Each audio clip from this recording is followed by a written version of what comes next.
Good morning po to my grade 10 students. So now we're going to study po how to select a research topic. So this will be your third lesson for the fourth quarter. Our objectives: identify parts of a research paper, identify topics for research, differentiate the independent variable to the dependent variable, and then you are going to submit titles for research. Okay, aralin muna natin what are the different parts of a research paper.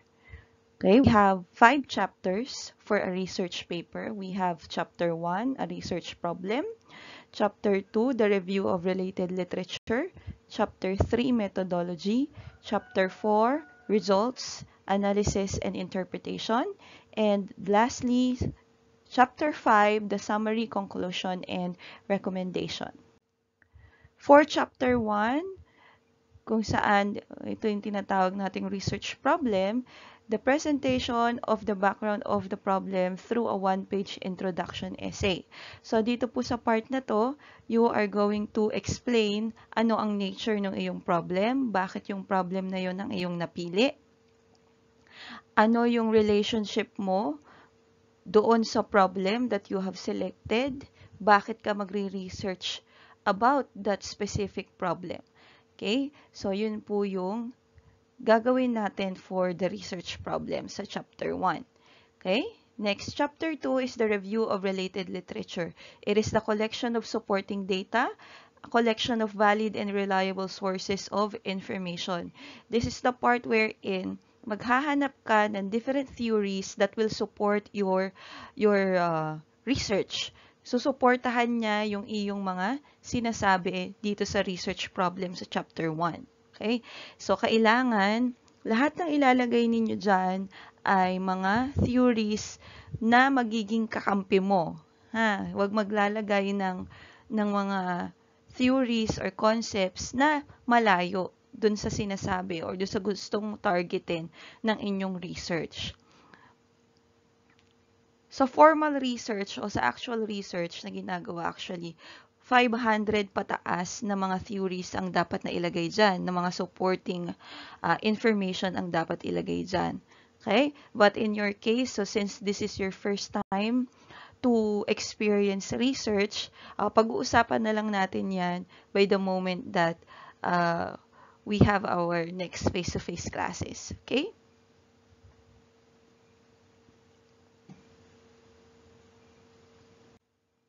Okay, next, chapter 3, methodology. This is the part where you, the researchers, describe how your research was conducted or what are the processes that you have gone through. Dito naman sa part na to, you will be able to explain or i-explain ninyo ano yung mga methods na gagawin mo. Kasama dyan, who are your respondents, ano yung target location, saan kayo magko-conduct ng research, anong mga tools ang gagamitin nyo to be able to get or gather information. So, yun yung mga different information that you will need when it comes to the methodology. So, dito sa part na yan, medyo para sa akin, it is easier. Pag naibigay ko sa inyo yung sample, you will understand why it is easier. Halos copy and paste na lang siya doon sa pattern na ibibigay ko sa inyo. And then, papalitan nyo lang yung information na related dun sa inyong research. Okay, next, chapter 4. These are the results. Okay, so presentation of results, analyzing the data gathered in research. So this is the part wherein medyo may computation dyan. You have to practice statistics wherein magtatali kayo ng mga data that you have gathered, tallying, and then computation tayo through statistics nga. Then you will be able to get kung ano ba yung naging kinalabasan ng inyong research. Were you able to get your positive hypothesis or the negative hypothesis? So, titignan natin kung alin yung masasagot doon through the results. Okay, next for the chapter 5, you have to work on 3 three parts. One is the summary. This is the researcher, where the researcher highlights the main points of the research. So, dito naman sa part na to ay, kumbaga, i-stress out mo na kung ano yung pinaka-importanting details ng iyong research. Then, for the conclusion, this is the validation of your hypothesis, whether it is right or wrong. So, dito naman, ayun niya, yung anong hypothesis mo ang nasagot, anong hypothesis ang nasagot ng iyong research. Yung bang HA o yung HO. Okay, so titingnan natin dyan. So, dito, this is the part where you will see if you were able to solve the problem that you would want to solve or not. Okay, ngayon, ma'am, paano po kung negative po yung sagot? Okay, still, that is the answer. Okay, kahit negative yung nakuha mong answer as you have gathered your data and analyzed it, kahit na negative yung answer, still that is an answer. Okay? Now, for the recommendation, the researcher encourages other researchers to take the same path, problem in research. So, in this part naman, you are encouraging other researchers who will follow the same or who will work on the same problem that you have done. So, pwede kang mag-recommend sa kanila what are the things that they can do, or pwede mo naman silang bigyan ng tips ano yung possible na pwede pa nilang magawa with regards dun sa iyong research na ginawa na hindi mo nagawa dun sa journey mo of research. Okay, now, i-stress out lang muna natin to. What is the difference between dependent variable and independent variable? These two variables are important as you write your thesis titles. So, let us discuss this further. Okay, the dependent variable, or also known as the DV, also called as the DV, this is the variable that depends on other variables. Kaya nga siya tinawag na dependent. No, dumidepende siya dun sa iba. Magbabago siya depende dun sa ibang variables na makakasama niya.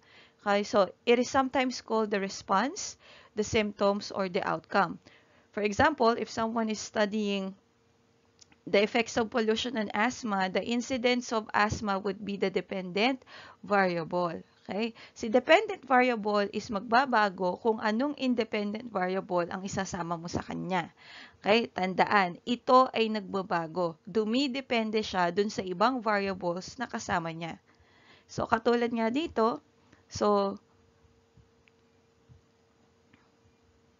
yung mga possible na symptoms ng asthma na mararamdaman mo dahil sa pollution, like, let us take for example, na-expose ka let us take for example, you are living near a factory wherein nagagawa niyang polluted yung air o kaya naman yung water, and then na ano mo siya, na-experience mo yung air na yun, then yung water na yun, then nagkaroon ka ng mga certain symptoms. Yung symptoms na lumalabas sa'yo, those are called the dependent variable. Okay, next we have the independent variable, or the IV. So this is the variable that aren't affected by any other variables that the study measures. For example, if someone was studying the effects of toothbrushing on the incidence of caries, the toothbrushing would be the independent variable. Okay, na ito namang independent variable, this is the variable na hindi magbabago whatever happens. No, kahit anong isama mo dyan, it will never change. Siya yung mismong pinag-aaralan mo. Okay? Siya yung area of interest mo while you're going to conduct a study.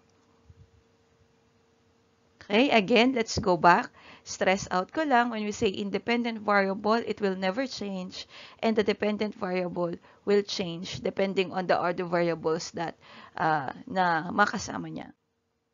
So the independent variable may come in a form of, or can be in a form of a treatment, halimbawa, like such of a drug dosage, risk factors such as diet, an intervention, or a predictor such as weight or age. Okay? So, for example, kanina, balik tayo, kung ang dependent variable ay yung symptoms of asthma, ang independent variable ay yung gamot for asthma.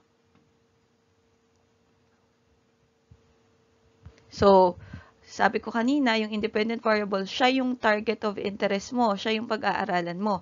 Now, in that case, for the asthma, titignan natin kung effective or not yung treatment o yung gamot na ibinigay mo for the asthma. Okay. Sige. You may try which is the IV and the DV.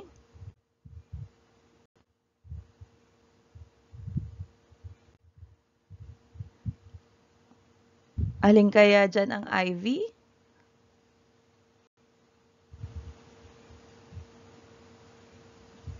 Okay, it's the powder dose.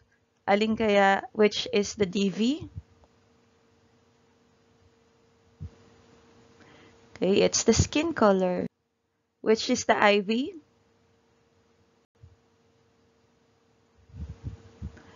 Okay, the learner's module. Which is the DV?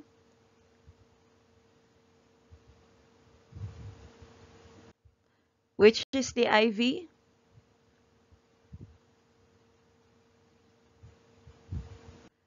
Which is the DV?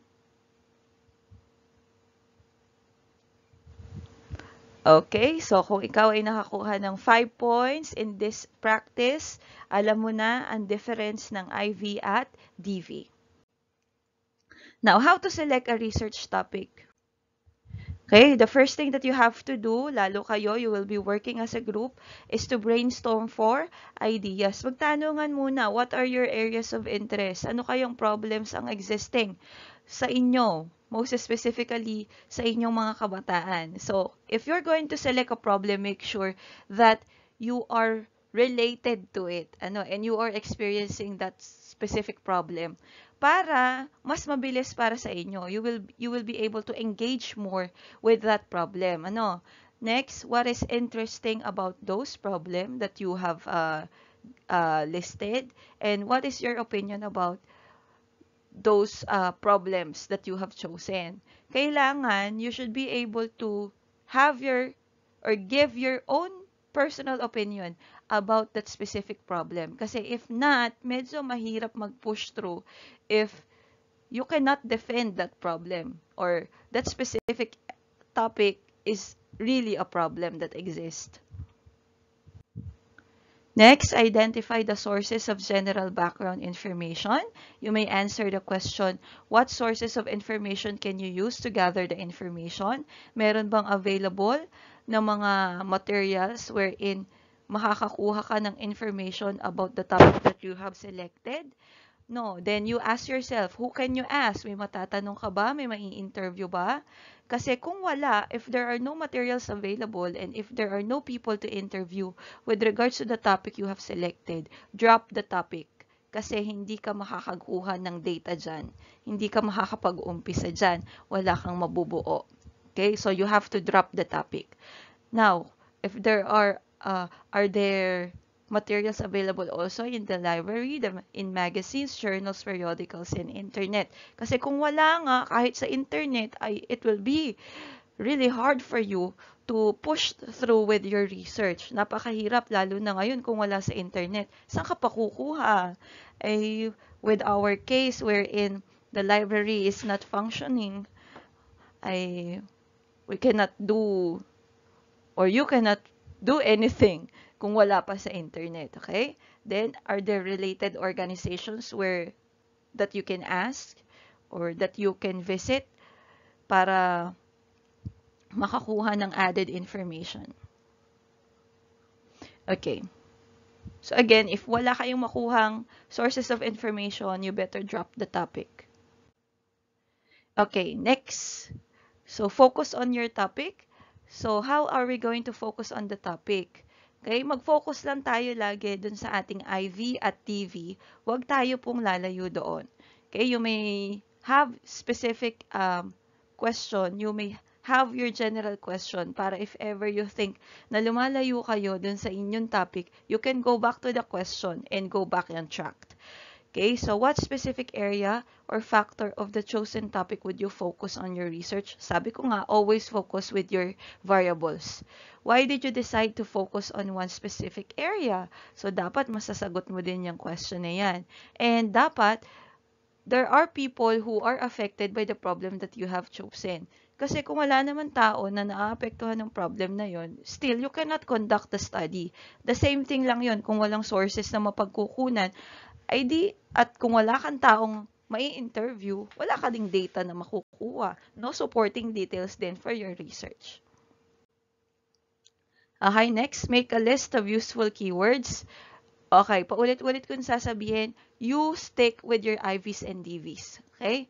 So, these are the most important keywords that you may use as you conduct your research. Sa title pa lang, kailangan nyo na si IV and si DV. Okay, your topic needs to be flexible. So, what are the considerations or adjustments that you would do if ever there is a need to modify your research? No, your research has to be, kumbaga ay, if there are extraneous data that or variable that exist, mabilis mong magagamot siya or mabilis mong mai-adapt yung iyong topic dun sa situation. Wag magbabago-bago or wag tayo magdadagdag ng mga variables na hindi related dun sa ating topic para hindi tayo magkaroon ng problem along the way. Kasi nga, meron tayong tinatawag na extraneous variable and it may affect the result of your research. Okay, define your topic as focus. So, what is the primary question that your research topic wants to answer? Yan yung sinasabi ko kanina, that in selecting your research, you should write a general question where yun yung, kumbaga, that would serve as a reminder for you na kung hanggang saan ka lang as a researcher. Hanggang saan lang ang imimit mo or itatap mo as a researcher. Next, you also have to formulate a thesis statement. What is the thesis statement of the study that you would like to conduct? So, actually, pag nabuo nyo sa thesis statement, kukunin nyo na lang si title from the thesis statement. Later, you will know why. So, yan thesis statement na yan serves as your backbone. Parang ganon. Para siyang starting first step mo. First step in writing your research.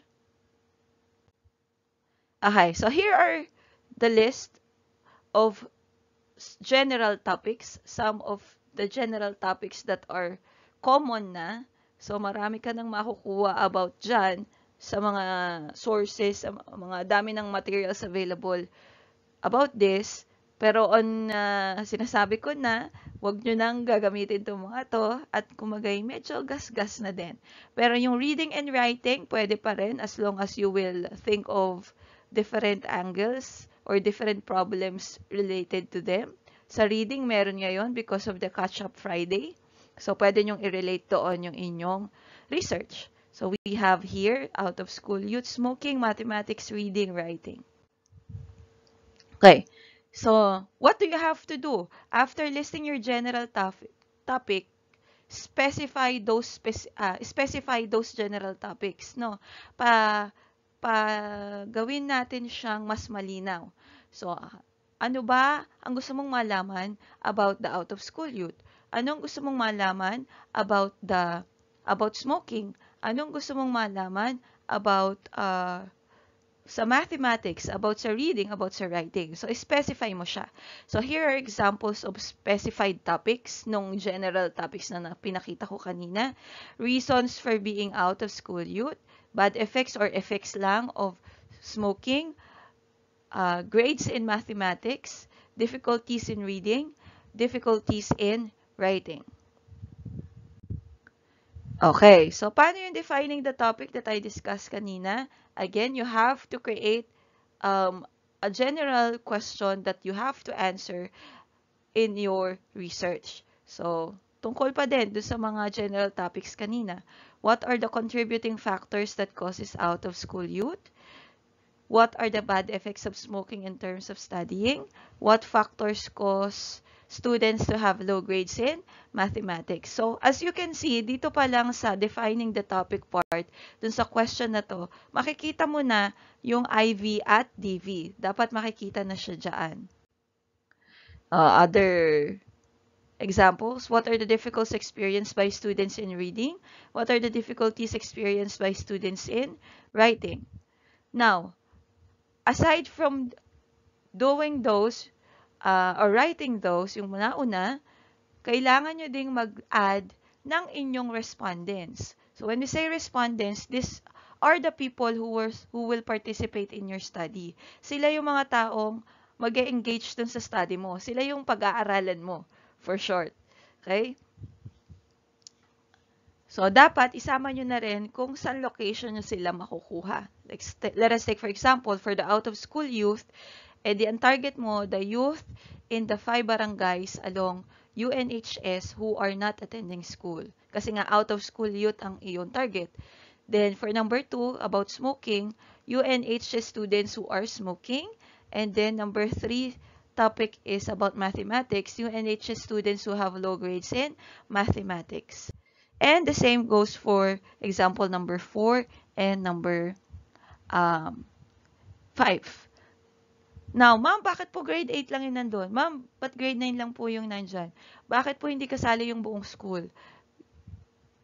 This is one way para makatipid si researcher. We have to specify then also your target respondents or your participants. Para, kumbaga, syempre, kung ikaw researcher, and then yung buong population, ang tawag natin dun sa buong number ng iyong respondents is called population. Kukuha ka lang ng sample. Yung sample is those people that would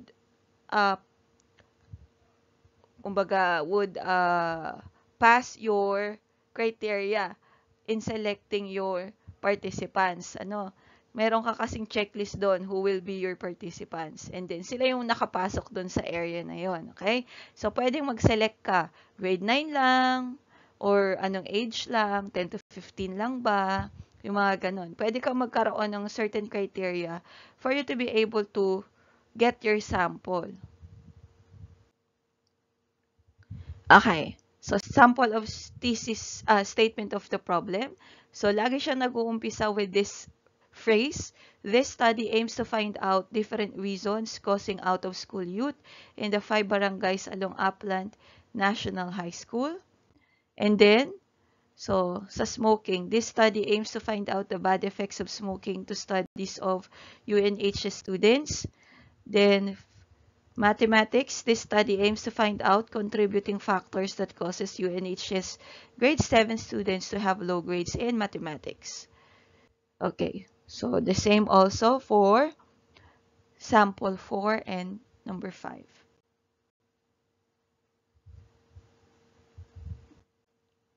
Okay, so now how are you going to write your title? So, pinakamabilis na tip na may bibigay ko, from your thesis statement, tanggalin nyo lang yung this study aims to find out, and there you have your research title. Example? This study aims to find out the reasons for writing difficulties experienced by grade 9 students of UNHS. So this, kids, this is the proper way on how to write a research title. As you can see, naka-all caps siya and then naka-center. So, ganyan po ha. Sa pagte-type, two spaces po after each word. So, factors causing out-of-school youth in the 5 barangays along Upland National High School. And then, research on the bad effects of smoking on the studies of UNHS students. Contributing factors that causes UNHS grade 7 students who have low grades in mathematics.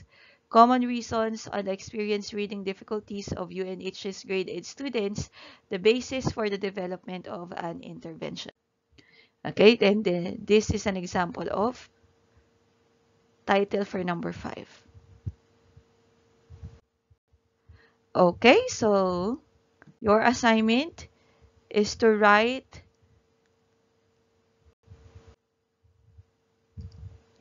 your research title. Okay? You may follow this concepts. Pwede nyong i-follow ito with regards to your title.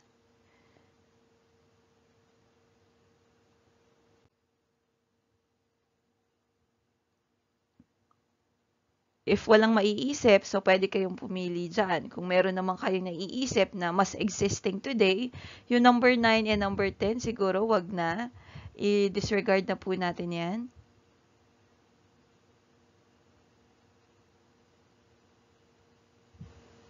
Much better if you would think of fresh problems that are existing nowadays.